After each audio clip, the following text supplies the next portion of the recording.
थांनाय बीटीसी बिसायख'थियाव इउपिपिएल राजखान्थि हानजाया जेनाखै इउपिपिएल राजखान्थि हानजाखौ फेजेनदोंसो बे बाथ्राखौ बुंथिदों बिथां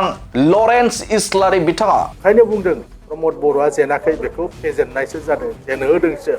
प्रमद बर' हारानाय प्रमद बर' हारुवा होइसे लरेन्स इस्लारि बिथांनिफ्राय मोनसे बिग पलिटिकल आपडेट बिथाङा बुंथिदों जे थांनाय जे बिसायख'थि बे बिसायख'थियाव एबा बीटीसी बिसायख'थि बे बीटीसी बिसायख'थियाव प्रमद बर' दैदेननाय इउपिपिएल राजखान्थि हानजाया जेनाखै इउपिपिएल राजखान्थि हानजाखौ फेजेनदोंसो होननानै गोख्रों बिबुंथि बुंनायखौ नुनो मोनदों। मैयानि सानाव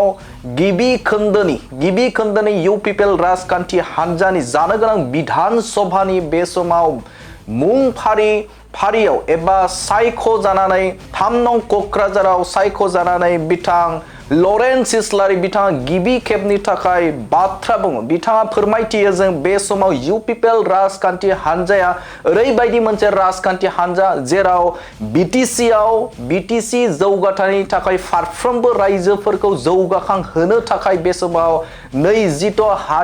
हारिखौ बीटीसी ओनसोलाव दं बेखौ सिनायथिनो गिबि खेबनि थाखाय बिथाङानो खालामजेनदोंमोन एबा प्रमद बर' दैदेननाय इउपिपिएल सोरखारानो खालामजेनदोंमोन आरो जायनि थाखाय रायजो राजाफोरखौ फारफ्रोमबो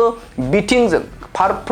मोनफ्रोमबो हारिखौ जौगासार होनो थाखाय इउपिपिएल राजखान्थि हानजाया नाजादोंमोन आरो बे समाव बिसायख'थि एबा थांनाय बीटीसी बिसायख'थियाव इउपिपिएल राजखान्थि हानजाया जेनाखै बेखौ फेजेनदोंसो होननानै बाथ्रा बुंथिदों बिथां लरेन्स इस्लारि बिथाङा मानोना मोनसे हारिया 80 जौखोन्दो भटखौ होदोंमोन बिथांमोनखौ थगायनानै गोबां बाथ्रा बुंनानै थगायनानै बे समाव भटखौ होहोदोंमोन होननानै बाथ्रा बुंथिदों बिथां लरेन्स इस्लारि बिथाङा नाथाय बे समाव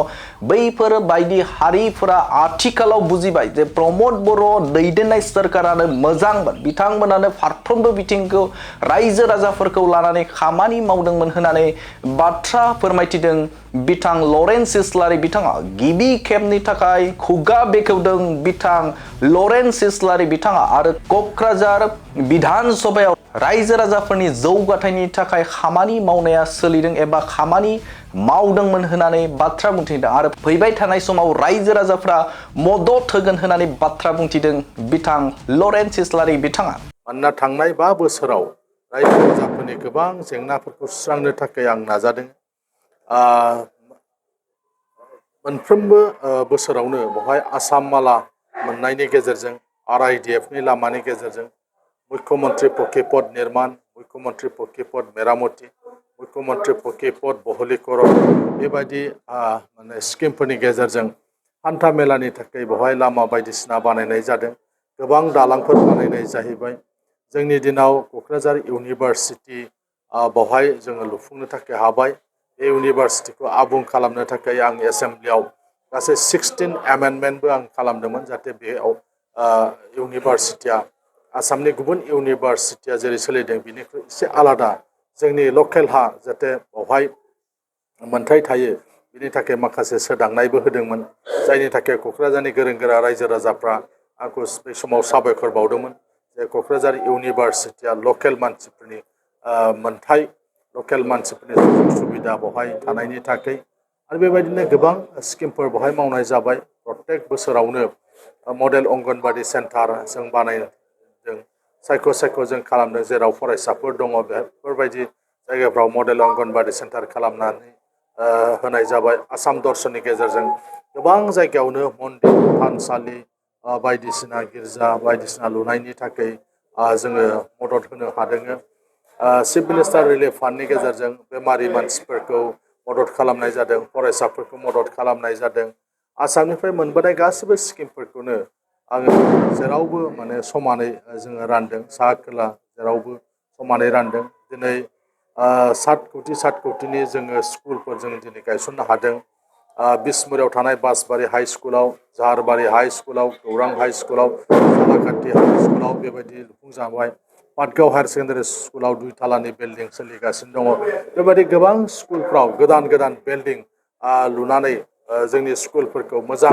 फरायसालिनि मोनसे आबहावा सोरजिनायाव आङो बेवहाय साक्सेस जानो हादों बेबायदि माखासे मुंख'जाथाव हाबाफारिफोर मावदों जेरै दा बनरगाव स्टेडियाम लुफुंजाबाय दिनै सान्दामारियाव 100 कोटिनि थाखाय आरोबाव माने लुफुंजाबावगोन दिनै टेन्डार सेन्डार गासिबो जाजोब्बाय बाहाय भुमि फुजन खालामनो होननानै दोन्दोंमोन गिदिर स्किमखाय आसामनिनो मानगोनां गिबि मन्थ्रि नङाबा सोरबा मन्थ्रिया फैगोन होननानै नाथाय अलरेडि बेफोर टेन्डारफ्रा जाखांजोबनाय दा बेबायदि गिदिर गिदिर स्किम खालामनाय जादों क'क्राझार टाउनाव अमृत मिशननि गेजेरजों जल जीवन मिशननि न' माने कानेक्सन होनायनि जे हाबाफारि बियो सोलिगासिनो दङ मिउजिक एन्ड फाइन आर्ट्स कलेजनि साखाथियाव 30 कोटिनि मोनसे गिदिर अडिट'रियाम माने कनभेनसन सेन्टार होननाय दा लुफुंजागासिनो दङ बेबायदि गोबां हाबाफारिफ्रा बे 5 बोसोराव खालामजादों थांनाय गोलावथार समाव क'क्राझारनि बिउटिफिकेसननि थाखाय जेबो सिन्था खालामनाय जायाखैमोन नाथाय बेवहाय आं एमएलए जाखांनायनि उनाव क'क्राझार टाउनखौ साबना हामना खालामनो थाखाय बाहाय माखासे प्रजेक्टफोर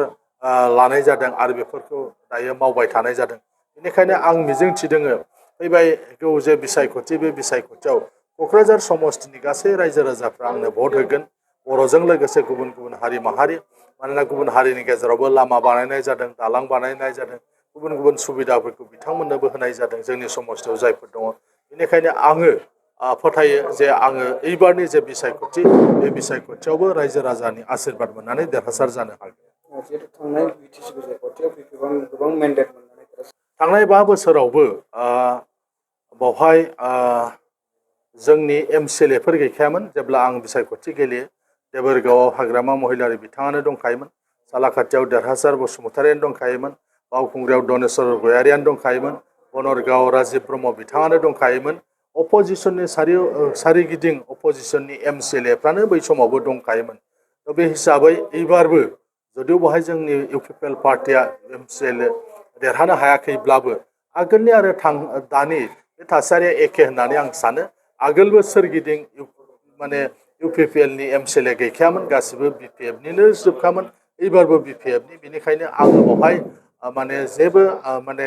फाराग नुहुराखै आगोलबो मोनसे चेलेन्जजों जुजिनानै आं देरहासार जादों एबारबो बिथांमोननि सरकार दंब्लाबो मोनसे चेलेन्जजों बेवहाय आं देरहासार जानो हागोन होननानै आं सानो मानोना आङो पलिटिक्सआव फैनायनि उनाव गुबुन गुबुन हारि माहारिजोंबो मोजां सोमोन्दो लाखिनानै हाबाफारिखौ आं मावगासिनो दङ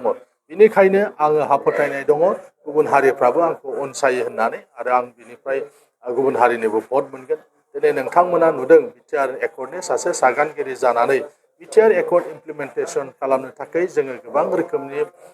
सरकारजों सावरायनानै दिनै मोनसेनि उनाव मोनसे जाफुंसारनायखौ नोंथांमोनाबो नुदों दाख्लै गाहाय मन्थ्रिया जे भार्चुवेलि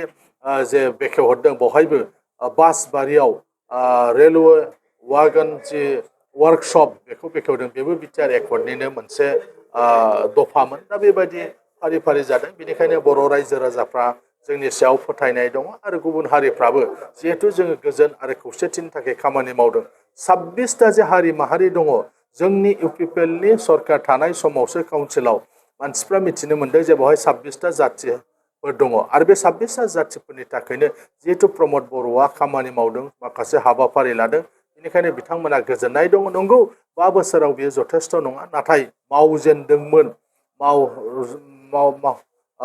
मावगासिनो दङमोन दा बे हिसाबै बिथांमोना दाबो जोंखौ बुंदों जोङो नोंथांमोनजोंनो दङ होननानै आरो थांनाय बिसायख'थिया मारै मारै जादों नोंथांमोना नुखादों मोनसे